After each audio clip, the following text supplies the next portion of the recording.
দুর্গাপূজা উপলক্ষে ভারতের বিশেষ অনুরোধে ইলিশ রপ্তানি অনুমোদন দিয়েছে বাংলাদেশ সরকার। বাণিজ্য মন্ত্রণালয়ের উপসচিব সুলতানা আক্তারের স্বাক্ষর করা আদেশে বলা হয়েছে, আসন্ন দুর্গাপূজা উপলক্ষে বিভিন্ন রপ্তানিকারীদের আবেদনের পরিপ্রেক্ষিতে নির্ধারিত শর্তাবলী পূরণ সাপেক্ষে ৩,০০০ মেট্রিক টন ইলিশ মাছ রপ্তানির অনুমোদন দেওয়া হলো।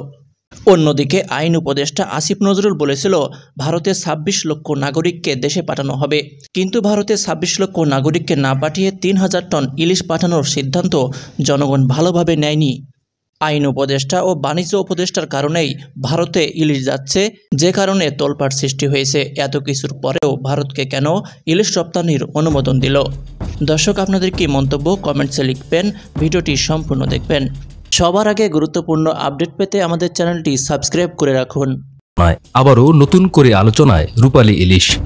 অন্তর্বর্তী সরকার ক্ষমতা গ্রহণের পর মৎস্য ও প্রাণী সম্পদ উপদেষ্টা ফরিদা আক্তার জানিয়েছিলেন, এবার ভারতে ইলিশ মাছ রপ্তানি করা হবে না, দেশের জনগণকেই প্রাধান্য দেওয়া হবে। দেশের মানুষকে না খাইয়ে বাইরে পাঠানো আমি কোনো মতে অ্যাপ্রুভ করি না। তো ফলে যদি সেটা রক্ষা করতে পারি, আমরা সবাই মিলে ইলিশ খেতে পারি, সেটা আমরা চেষ্টা করি। এমন খবরে ইলিশের জন্য হাহাকার পড়ে যায় ওপার বাংলায়। ভারতের পক্ষ থেকে ইলিশ মাছ পাঠানোর আবদার করে বাংলাদেশের কাছে চিঠি পাঠানো হয়েছে বলে জানায় ভারতীয় পত্রপত্রিকা। কিছুদিন আগে আমাদের এই সরকারের একজন উপদেষ্টা বললেন, তারা নাকি দুঃখিত, তারা ইন্ডিয়াতে ইলিশ পাঠাবে না।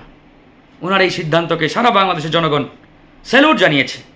মানুষ খুব খুশি হয়েছিল যে না, এই সরকারের দায়িত্বে যারা আছে তাদের গার্ড আছে এবং তারা জনগণের পক্ষে শক্ত একটা অবস্থান নেওয়ার মতো তাদের সামর্থ্য আছে।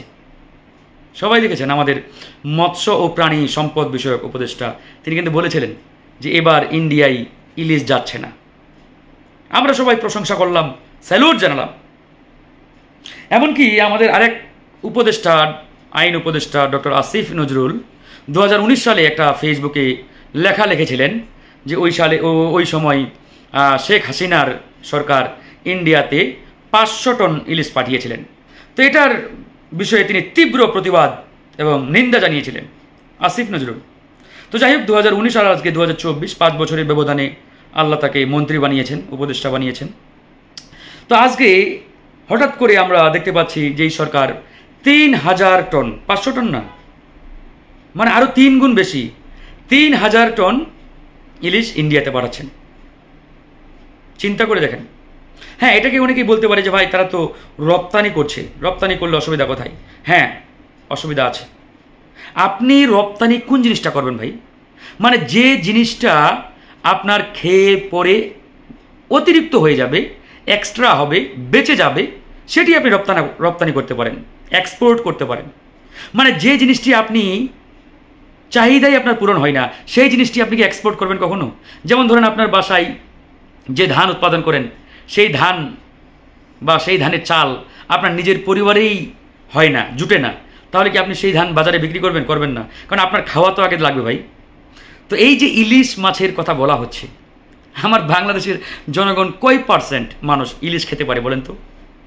মোটা দাগে কয় পার্সেন্ট? আমার তো মনে হয় না 2 থেকে 5, মানে 5%-এর বেশি মানুষ ইলিশ খেতে পারে। আমার মনে হয় না সম্ভব, কারণ এত দাম। একটা 1 কেজি ওজনের ইলিশ কিনতে গেলে আপনাকে 3 থেকে 4,000, মানে ক্ষেত্র বিশেষে 5,000 টাকা পর্যন্ত দিতে হয়। ছোট সাইজের নিলেও আপনার 1,500-2,000 টাকা কেজি। একবারে ছোট নিলেও 1,000-এর নিচে পাবেন না, 1,000 সর্বনিম্ন। বলেন এই দরে মানে ইলিশ খাওয়ার মতো সক্ষমতা কতজন মানুষের আছে? তাহলে যেখানে আমাদের জনগণের চাহিদা আমরা পূরণ করতে পারছি না, জনগণের চাহিদা অনুযায়ী আমরা জনগণকে ইলিশ দিতে পারছি না, অথচ এই ইলিশ আমাদের জাতীয় মাছ, আমাদের জাতীয় ফিশ। তাহলে এই জাতীয় মাছ, অথচ দেশের মানুষ জাতীয় মাছ খেতে পারে না, কিন্তু আপনি কি করলেন? ইন্ডিয়াতে রপ্তানি করছেন। কারণ আপনি নিজেকে জিজ্ঞেস করেন। কিছুদিন আগে একটা ভিডিও ভাইরাল হয়েছিল, এক এতিমখানা, সম্ভবত মাদ্রাসার খুদে শিক্ষার্থী, তাকে বলা হয়েছিল আমাদের জাতীয় মাছের নাম কি? সে বলল পাঙ্গাস।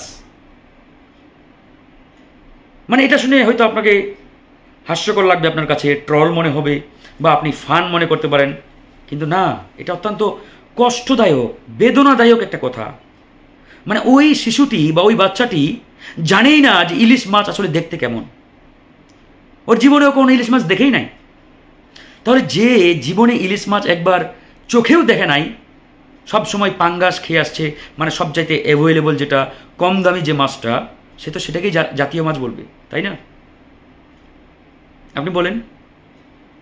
তো সেই জায়গায় আমরা আমাদের সরকারের কাছ থেকে এই জাতীয় মাছটাকে সহজলভ্য যদি না করতে পারি, তাহলে অনেক বেদনাদায়ক, কষ্টদায়ক। এখন বলতে পারেন যে ভাই জেলেরা তো তাহলে ক্ষতিগ্রস্ত হবে। নো, প্রপার সিস্টেম দাঁড় করান, জেলেরা কেউ ক্ষতিগ্রস্ত হবে না। তারা যদি 800 থেকে 700 টাকার মধ্যেও ইলিশ মাছ জনগণকে খাওয়ায় কেজি, কিচ্ছু হবে না ওদের। সিন্ডিকেট ভেঙে দেন, মধ্যস্বত্বভোগী যারা ভেঙে দেন, আড়তদারদের কবজা থেকে বাজারকে উদ্ধার করেন, দেখবেন খুব সহজেই 500 থেকে 700 টাকার মধ্যে ইলিশ খাওয়াতে পারবে অনায়াসে। সব মানুষ ইলিশ খাইতে পারবে। কিন্তু তারা সেটা করে না, করতে চায় না। কেন আমরা জানি না। এই হচ্ছে অবস্থা বন্ধুগণ। তো যাই হোক, আমাদের আজকে বক্তব্য ছিল যেখানে 26 লক্ষ ভারতীয় নাগরিক বাংলাদেশে আছে, তাদেরকে মানে তাদের দেশে পাঠানোর কথা, কিন্তু 26 লক্ষ নাগরিককে না পাঠিয়ে আমরা কি করলাম? 3000 টন ইলিশ পাঠালাম। বুঝেন? এবার জনগণের দাবি ছিল ভারতীয় নাগরিকদের তোমরা ফেরত পাঠাও ইন্ডিয়াতে, তাদেরকে ইন্ডিয়ায় ফেরত দাও। সেখানে ভারতীয় নাগরিকদের না পাঠিয়ে আপনারা ইলিশ পাঠাচ্ছেন। জিনিসটি কোনোভাবেই আমরা মানতে পারছি না। এদেশের জনগণ এটাকে কোনোভাবেই গ্রহণ করে নাই, কোনোভাবেই। আপনারা যেই লজিক দেখান, যেই আপনারা যুক্তি দাঁড় করান, হোয়াট এভার, জনগণ এটাকে কখনোই মেনে নিতে পারে নাই ভালোভাবে। দর্শক, ভারতে ইলিশ পাঠানো নেই, কিন্তু অনেক সমালোচনা হচ্ছে বাংলাদেশের ভিতরে। প্রথমে বাণিজ্য উপদেষ্টা বলেছিল এবার ভারতে ইলিশ রপ্তানি করা হবে না, এই ইলিশ বাংলাদেশের মানুষ আগে পাবে, এরপরে রপ্তানি করা হবে। সেই সাথে কিছুদিন আগে ভারত থেকে কিন্তু ডিম এসেছিল বাংলাদেশে। এরপর ভারতের কিছু মিডিয়া কিন্তু কটাক্ষ করে বলেছিল যে ভারতের ডিম বাংলাদেশের মানুষের পাতে উঠছে। এমনকি ভারত একবার নয়, বারবার বিশেষ অনুরোধে কিন্তু ইলিশ চাইছে বাংলাদেশের কাছে। এরপরে ইলিশ দেবার পরে অনেকে এটা মানতে পারছে না যে ভারতকে কেন ইলিশ দেওয়া হলো, এটা রপ্তানি করা হয়েছে। অনেকেই বলছেন যে ইলিশ তো উপহার দেননি, ইলিশ রপ্তানি করা হয়েছে টাকার বিনিময়ে।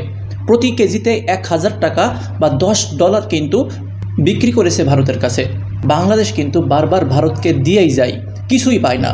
তো আপনাদের কি মন্তব্য? আপনাদের মূল্যবান মন্তব্য কমেন্টসে লিখবেন। সবাই ভালো থাকবেন। আল্লাহ হাফেজ।